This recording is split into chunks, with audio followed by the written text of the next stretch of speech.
अस्सलाम वालेकुम नाजरीन, आप देख रहे हैं न्यूज़ टॉक। मैं हूं यशमीन जमाल। आज हम अपना 78वां यौम आज़ादी मना रहे हैं। गुज़िश्ता 78 सालों में हमने बतौर कौम बहुत से नशेबो फराज देखे हैं। जहां एक जानिब इन बरसों में हमें अपनी जानी दुश्मन का तसलसल से सामना रहा है, वहीं हमने दहशतगर्दी जैसे नासूर का भी जवाब मर्दी के साथ मुकाबला किया और आज भी सफरियत से पीछा छुड़ाने के लिए हम कोशा हैं। गुज़िश्ता इन 78 सालों में पाकिस्तानी मईशत किसी भी हुकूमत के लिए एक बहुत बड़ा चैलेंज रही है। हर हुकूमत मईशत की बहाली और बेहतरी के लिए अपने तय कोशिशें जरूर करती रही है, लेकिन ये कोशिशें नाकाफी रही हैं और हमारी मईशत की तरक्की की रफ्तार हमेशा जो हमने देखा कि जरूरत के हिसाब से कम ही रही है। लेकिन इस बार ऐसा लग रहा है कि पाकिस्तानी मईशत जिसके मुस्तहकम होने के इशारे बैनुल अक़वामी मालियाती इदारे भी दे रहे हैं, अब ना सिर्फ इस्तेहकाम की जानिब गामजन है बल्कि कभी उम्मीद है कि हम आने वाले अगले चंद सालों में पायदार इस्तेहकाम हासिल कर लेंगे, क्योंकि किसी भी मुल्क की दिफा की मजबूती उसकी मईशत की मजबूती से जुड़ी होती है। हमारे मुल्क का दिफा कितना मजबूत है इसका अंदाजा ना सिर्फ हमारे असली दुश्मन बल्कि पूरी दुनिया को हालिया मार्का हक में बखूबी हो गया है और पूरी दुनिया इस वक्त हमारी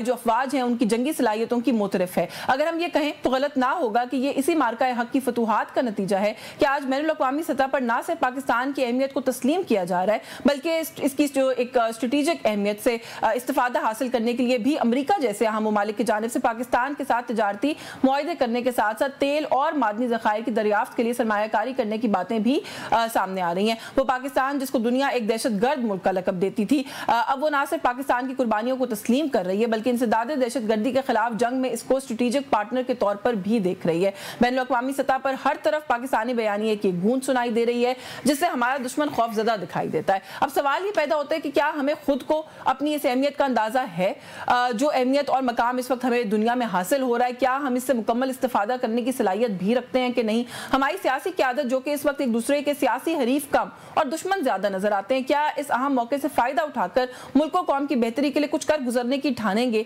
या ये नादर मौका भी आपसी सियासी इख्तिलाफ की नजर कर देंगे और हम एक बार फिर हाथ मलते जो है वो रह जाएंगे और देखते रह जाएंगे और अपनी आने वाली नस्लों को भी यही कहेंगे कि मुल्क अभी भी एक नाजुक मोड़ से गुजर रहा है, क्योंकि माजी में हमने इस मुल्क की बेहतरी के लिए बहुत से सुनहरी मौके महज अपनी सियासत की भेंट चढ़ा दी है। थोड़ा सा इन लाइंस पर आज के प्रोग्राम में बात करने की कोशिश करेंगे, क्योंकि गुज़िश्ता ये जो कुछ दिन है इनके अंदर भी कहीं ना कहीं हमने ऐसी गुफ्तगू सुनी है कि सियासी पोलराइजेशन को खत्म करने के लिए लगा कि शायद हुकूमत जो है वो एक कदम आगे बढ़ाने की कोशिश कर रही है, लेकिन फिर हुकूमती कुछ अवामिल ऐसे सामने आए कि जिनसे लगा कि वो जो कदम था खाली वो ज़बानी जमा खर्च ही था। तो क्या संजीदगी है किसी भी लेवल के ऊपर मुल्क के जो अंदरूनी मामलात हैं उनको बेहतर करने की, ताकि ये जो कुछ इंटरनेशनल फ्रंट में हमें बेहतरी नजर आ रही है इसको हम फुली जो है वो यूटिलाइज या कैपिटलाइज कर सके। हमारे साथ प्रोग्राम में मौजूद है सीनियर तज्जियाकार हैं हम्माद हसन साहब ने हमें ज्वाइन किया, बहुत शुक्रिया सर आपका आपके वक्त के लिए। सीनियर तज्जियाकार हैं माजिद निज़ामी ने हमें ज्वाइन किया, बहुत शुक्रिया माजिद आपका भी आपके वक्त के लिए। माजिद सबसे पहले अगर मैं आपसे गुफ्तगू का आगाज कर लूँ, जो मैंने अभी इब्तदाइये में बात की है, ये जो एक इंटरनेशनल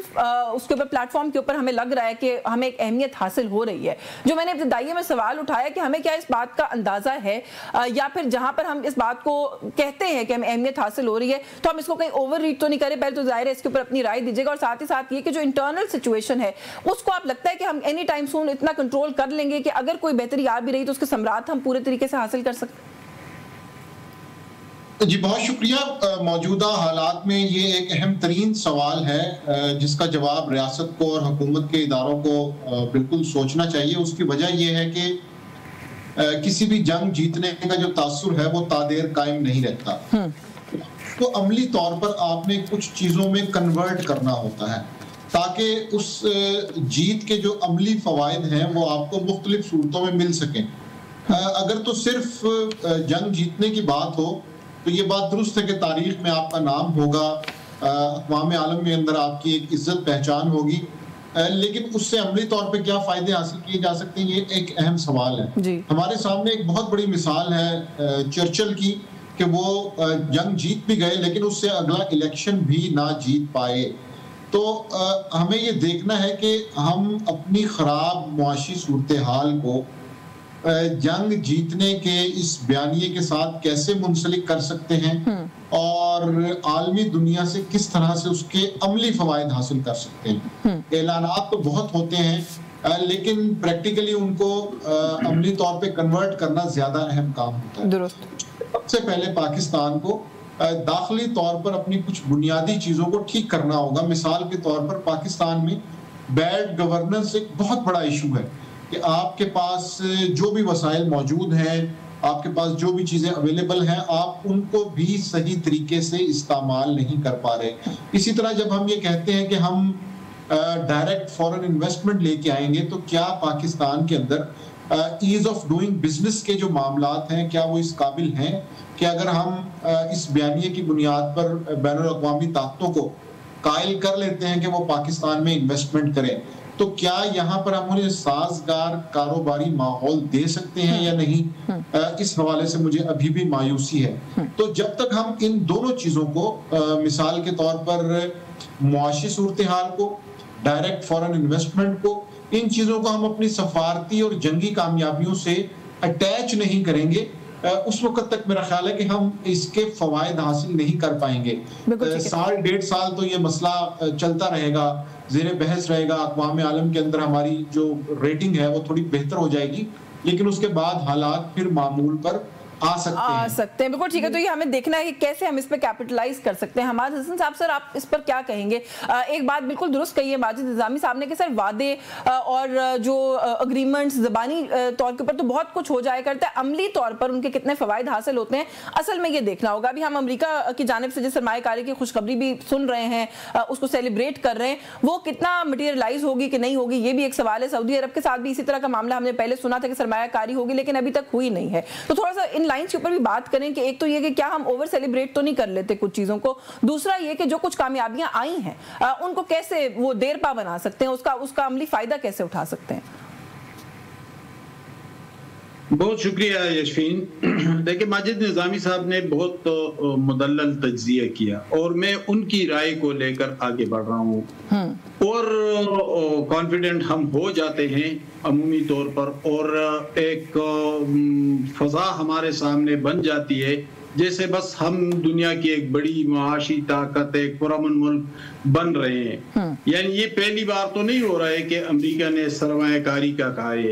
इससे पहले तो चीन ने कहा, इससे पहले सऊदी अरब ने कहा, इससे पहले यूएई ने कहा, लेकिन उसके नताइज क्या आए? क्या हमारी माशी सूरत हाल संभल गई?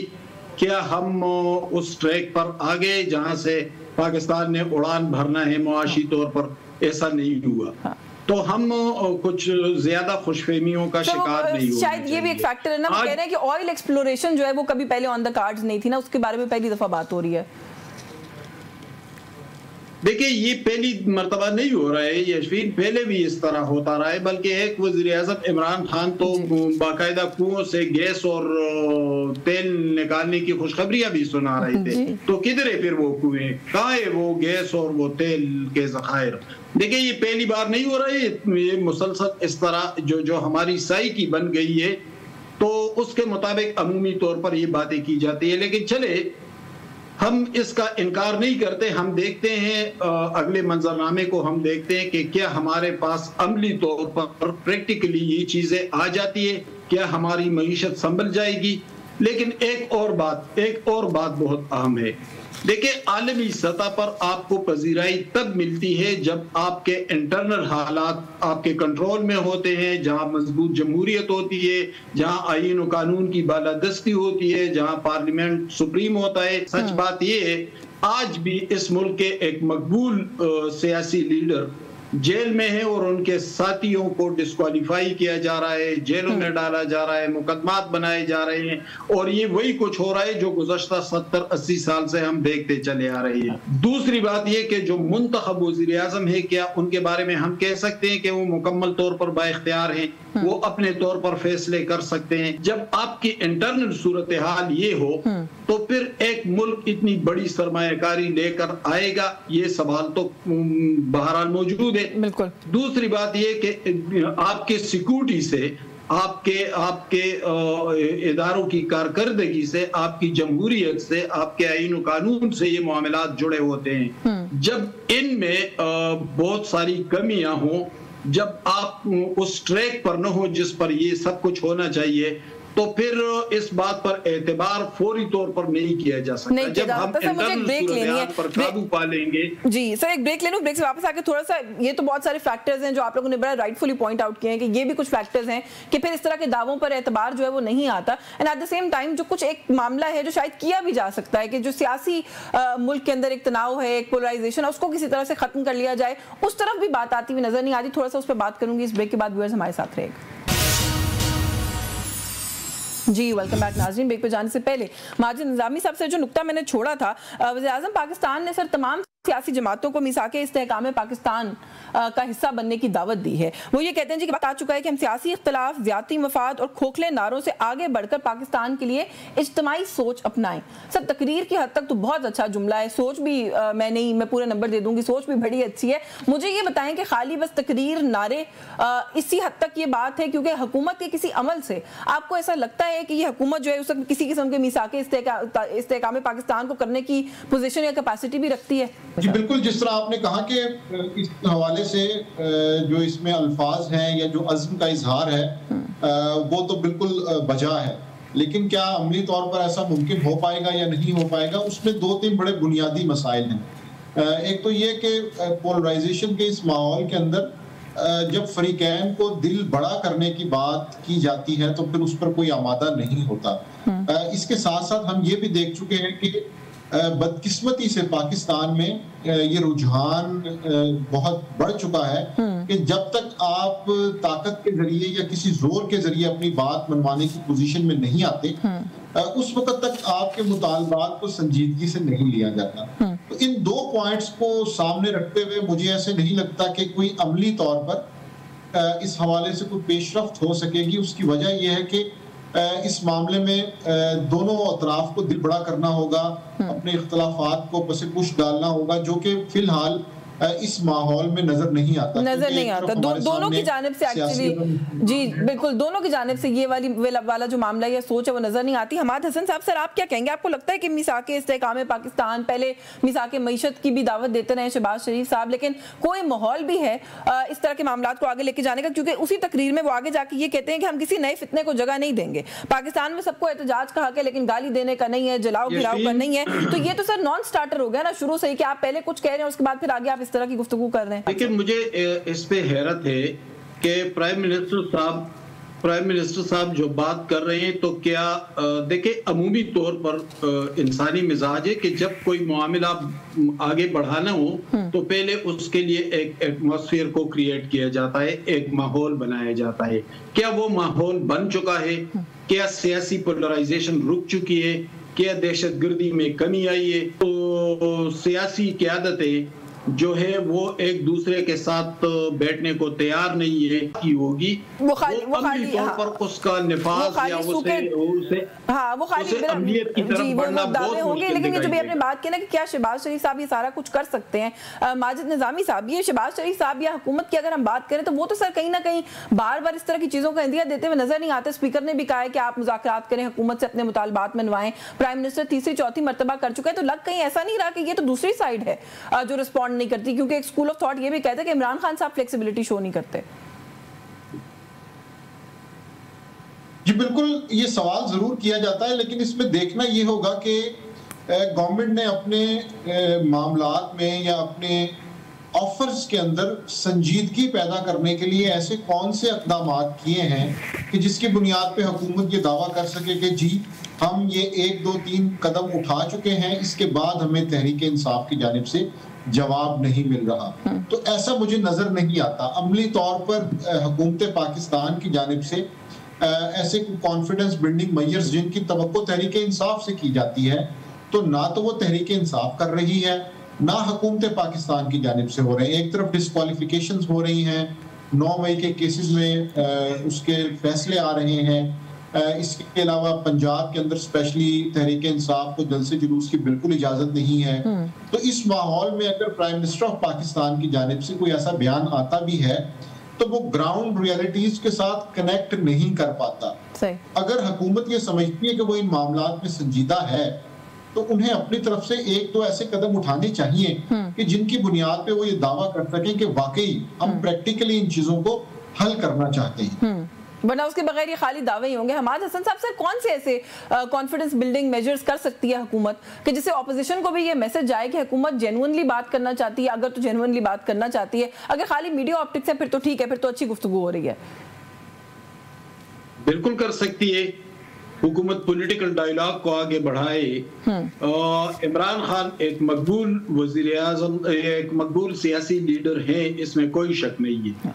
लेकिन जब आप उसको मुकम्मल तौर पर अलहदा करेंगे तो फिर आप कैसे बात करेंगे, फिर कैसे आप कंसेंसस डेवलप करेंगे, फिर कैसे आप मकालिमे को आगे बढ़ाएंगे?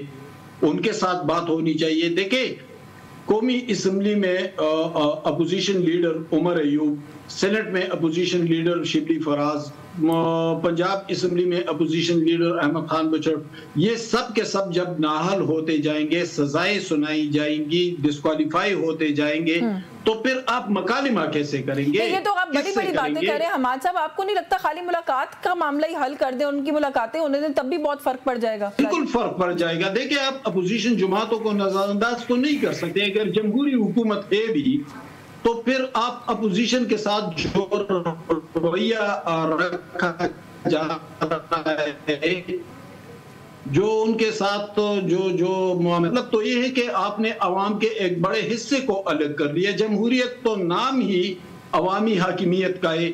जब आप उसको इतना अलग करेंगे, सूबे में उनकी हुकूमत है, एक पॉपुलरिटी भी उनकी मौजूद है, जब उनको अलग करेंगे, जब आप इंटेलिजेंशिया से बात नहीं करेंगे, अपने मखसूस लोगों के साथ को सामने लाएंगे, सिर्फ उनकी बात सुनेंगे, मुखालिफाना राय को नहीं सुनेंगे, पार्लियामेंट कमजोर होगी, आईन और कानून की बालादस्ती नहीं होगी, अदालती निज़ाम कमजोर होगा, तो फिर डायलॉग और मकालिमा आगे कैसे बढ़ेगा? यही बात कर रहा हूँ यशवीन, कि उसके लिए पहले एक माहौल तो आप तरतीब दें, उस माहौल में बेहतरी ले आए जिसमें मकालिमा किया जाता है, जिसमें एक दूसरे की बात सुनी जाती है।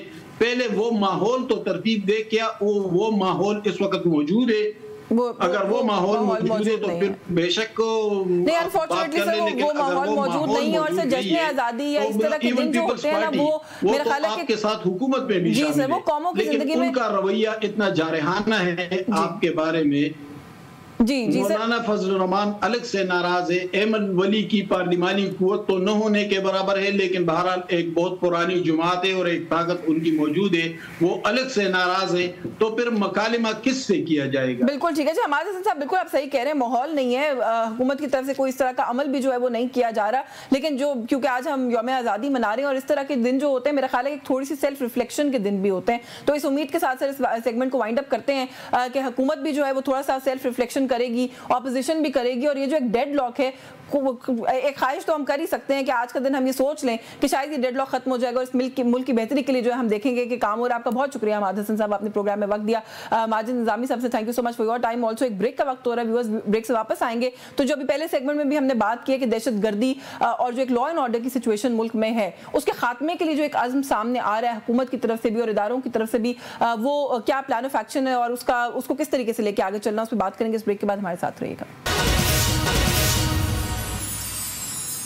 जी वेलकम बैक नाज़रीन। प्रोग्राम के पहले हिस्से में भी हमने कुछ बात की कि किस तरीके से हमने जश्न आज़ादी जो मनाया है उसके साथ कुछ अचीवमेंट्स हैं जो इस दफ़ा हम देख रहे हैं कि सामने आ रही हैं। वो थोड़ी सी कुछ माशी फ्रंट के ऊपर भी बात है, लेकिन उसके साथ साथ मार्का हक को भी हमने सेलिब्रेट किया और उसकी जो अचीवमेंट्स हैं उसका भी हम जो है वो जश्न मना रहे हैं। तो थोड़ा सा इसके हवाले से ही मजीद बात करेंगे। हमारे साथ प्रोग्राम के इस हिस्से में हमें ज्वाइन किए सीनियर दिफाई तज्जियाकार हैं ब्रिगेडियर रिटायर्ड हारिस नवाज साहब ने। बहुत शुक्रिया सर आपका, आपके वक्त के लिए। एक तो आपको जश्न आज़ादी सर बहुत बहुत मुबारक हो। साथ ही साथ सर जैसा कि मैंने भी ये जो कहा उसके अंदर कि ये हम जश्न आज़ादी तो मना रहे हैं, साथ ही साथ मार्का हक जो है उसको भी सेलिब्रेट कर रहे हैं। और हम ये देख रहे हैं कि उसके बाद दुनिया जो है वो इंक्रीजिंगली हमारी जो इंपॉर्टेंस है उसका भी एतराफ़ कर रही है। हमारी जो मिलिट्री फ्रंट के ऊपर एक कामयाबी रही, इस रीजन के अंदर हमने एक स्टेबलाइजर का रोल भी प्ले किया। हम चाहते तो उस कॉन्फ्लिक्ट को मजीद एस्केलेट भी कर सकते थे, हमने वो भी नहीं किया। तो हमने एक बैलेंस भी रखा इस रीजन के अंदर। ये सारी चीज़ें जो है दुनिया इसका फाइनली एतराफ़ कर रही है। तो इसको सर किस तरीके से देखते हैं? हम तो इसको एक अचीवमेंट के तौर पर सेलिब्रेट कर रहे हैं,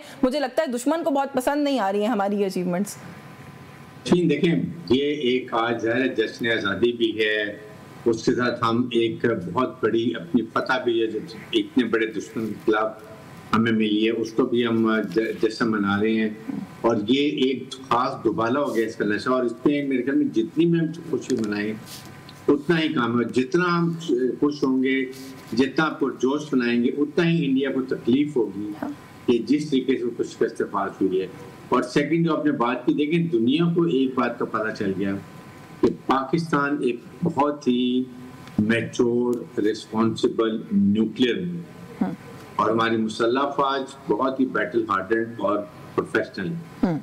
और यही हमने साबित किया कि जिस वक्त भी अमेरिका ने कहा कि जी वो इंडिया चाहता है कि हम de-escalate करें, we said as long as India doesn't go for more of any oppression, we go for de-escalation. This चीज से हम बिल्कुल अमन पसंद है, लेकिन हमारी अमन पसंदी को बिल्कुल हमारी वीकनेस पसंद है। That we have proved now. और इंडिया ने उतना ही ये शो किया कि वो कितना इररिस्पॉन्सिबल, इमेच्योर न्यूक्लियर मुल्क है कि एक स्टेज ड्रामा करके, फॉल्स फ्लैग करके, झूठ बोल के एक न्यूक्लियर मुल्क के ऊपर अटैक कर दे। इमेजिन करें, और जो न्यूक्लियर मुल्क की लड़ाई होती है उसके डायनामिक्स का नहीं पता कि कहाँ एंड हो, उसके फॉलोअर्ड इस रीजन में क्या होंगे, दुनिया में क्या जाएंगे। तो इस पे दुनिया ने रियलाइज कर लिया कि नहीं, पाकिस्तान वाकई बहुत मैच्योर है, ट्रुप्स बहुत बैटल हार्डेंड है। चीफ आर्मी साहब फील्ड मार्शल आसिम मुनीर नहायत प्रोफेशनल, इंस्पायरिंग कमांडर है। उन्होंने साबित कर दिया कि किस तरीके से पूरी कौम को इकट्ठा किया, जोड़ा और नेशन फाइट किया और दुश्मन का बिल्कुल उनके घुटने टेक। बिकॉज सर फाइट के बाद जो सेकंड स्टेज के ऊपर हमने उसी से जुड़ी डिप्लोमेटिक फ्रंट के ऊपर बहुत सारी कामयाबियां भी हम हासिल करने में कामयाब हुए हैं, उसको किस तरह से देखते हैं? 1.5-2 माह के अंदर फील्ड मार्शल आसिम मुनीर का अमेरिका का 2 दफा का दौरा, फिर उसके बाद वहां से जो इस वक्त सिग्नल्स आ रहे हैं, चाहे वो सरमायाकारी के फ्रंट पे हो, लाइक यू जस्ट सेड के हम पर एक कॉन्फिडेंस के एतबार से हो, वो भी बड़े इंकरेजिंग है। देखिए, ये फील्ड मार्शल आसिम मुनीर की बहुत ही बड़ी कामयाबी है कि मिलिट्री डिप्लोमेसी और साथ ही साथ उनकी जो ये पॉलिटिकल डिप्लोमेसी, दोनों को कंबाइन करके उन्होंने जिस तरह पाकिस्तान की इमेज को बुलंद किया, फिर व्हाइट हाउस में अनप्रेसिडेंट फर्स्ट टाइम जो बुलाया गया, वहां जाके 1 घंटे की मुलाकात को 2 घंटे एक्सटेंड हुआ, जो उन्होंने तारीफें की फील्ड मार्शल की, वो हमारे सामने है। पाकिस्तान का इमेज में सेकेंड अभी बुलाया सेंटकॉम के लिए, वहां दोबारा बात हुई, उसके बाद सेंटकॉम ने ये खास तौर पर स्टेट डिपार्टमेंट ने पाकिस्तान नुक्ता को समझा। तो हमेशा कहते हैं कि इंडिया पाकिस्तान को डिस्टेबलाइज करने के लिए प्रॉक्सी जो उसकी हैं, फिटनल हिंदुस्तान, फिटनल ख्वारिज, BLA, BLF, वजीद ब्रिगेड, TTP, इन सब को यूज कर रहा है। वो अमेरिका ने अंडरस्टैंड किया और इसी वजह से फर्स्ट टाइम उन्होंने इंडिया के मुंह पे एक बहुत बड़ा थप्पड़ मारा कि उन्होंने जो है वो BLA को और मजीद ब्रिगेड को टेररिस्ट ऑर्गेनाइजेशन डिक्लेयर किया। इससे बलोचिस्तान की जो इंसर्जेंसी उन्होंने लगाई थी 1-2% को वगला के ले गए थे, मेरे ख्याल में वो अब काफी हद तक खत्म हो जाएगी। और जो लोग खुद ब खुद पहाड़ों से उतरेंगे, उनको पता चल गया जी अब उनके बैंक अकाउंट भी सीज हो जाएंगे, उनके ऊपर सख्ती से नजर रखी जाएगी, सर्वेलेंस किया जाएगा कहाँ मूव करते हैं। और जो इंडिया में अजीब टाइप लोग जो उसको सपोर्ट करते थे, अभी उन पे भी पाबंदियां लग जाएंगी अगर वो अब खुल करेंगे या फाइनेंसिंग करेंगे या सपोर्ट करेंगे। तो आई थिंक ये बहुत बड़ी कामयाबी फील्ड मार्शल आसिम। कोई शक नहीं सर, हमारा बहुत देरीना मौकफ है, उसको फाइनली जो है वो इंडोर्स किया है अमेरिका ने। हम तो हमेशा से भारत को, अमेरिका क्या दुनिया को बता रहे हैं कि भारत किस तरीके से यहाँ पे इंसर्जेंसी कर रहा है। एंड आपने बिल्कुल ठीक कहा है कि एक तमाचा है भारत के मुंह पे उनका इस चीज को एक्नॉलेज करना। सर थोड़ा सा कल जो तकारीर भी हुई और बहुत कुछ कहा गया, उसके अंदर जो एक ऐलान, एक अहम ऐलान सामने आया, थोड़ा सा मैं चाहती हूँ उसके ऊपर भी आप जरूर हमारे व्यूअर्स की रहनुमाई करें कि आर्मी रॉकेट फोर्स कमांड की तश्कील का ऐलान जो प्राइम मिनिस्टर की तरफ से किया गया है, इसको सर थोड़ा सा इसका बुनियादी मकसद क्या है, या जो आप अभी तक देख सके हैं तो थोड़ा सा अगर हमारे व्यूअर्स को भी इनलाइटन करें। जी देखिए, ये एक बहुत बड़ी आप है कि हमने हमारी मिसाइल टेक्नोलॉजी हमारी दुनिया में इस वक्त मॉडर्न तरीन है। इंडिया का एक इंच एरिया हमारी रेंज के अंदर मिसाइल थे। हमारे रॉकेट अभी हमने खास तौर पे अभी आपके सामने फतेह 1, फतेह 2, फतेह 3, फतेह 4 भी हमने लॉन्च कर लिया, जिसकी 750 किलोमीटर रेंज है। और हमारे पे सबसे रेंज शाहीन की है, वो तकरीबन 4500 किलोमीटर है। कन्वेंशनल, अनकन्वेंशनल, ये जो हमने ये अचीवमेंट की है, इसकी वजह से हम इस वक्त दुनिया में रिकग्नाइज किए जाते हैं और इंडिया की रात की नींदें उड़ रही हैं। ये अभी तो हमने सिर्फ लड़ाई में आपने देखा सिर्फ फतेह 1 और फतेह 2 फाइट किया, और इट वाज मोर देन जो हमने उनकी तबाही फेरी है हमारे एयरफोर्स ने और हमारी ग्राउंड ये फतेहपुर ने अनप्रेसिडेंटेड है। इसलिए मैं ये बात कर रहा हूँ कि इंडिया को अब पता चल गया। और अगर अभी डीजीएसपी ने जैसे कहा, अगर अभी इन्होंने कोई मिस एडवेंचर किया तो ईस्ट में कलकत्ता साइड पे जो इनकी रिफाइनरीज हैं, इनकी इंडस्ट्री है, ये ऐसे तबाह होगी कि इनको समझ आ जाएगी, ये इंडिया की इकोनॉमी बैठ जाएगी, मिलिटरीली भी और इकोनॉमिकली भी।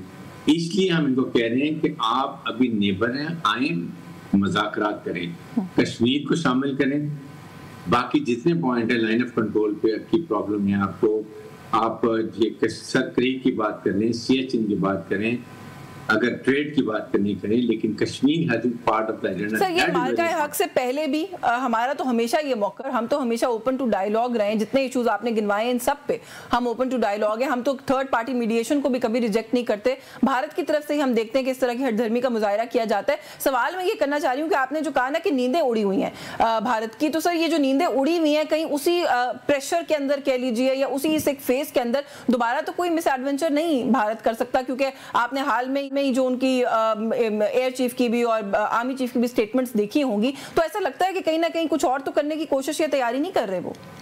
देखिए इनकी अभी कैपेबिलिटी नहीं है, हाँ। ना इनके पास इलेक्ट्रॉनिक वॉरफेयर की कैपेबिलिटी है, ना साइबर वॉरफेयर की है।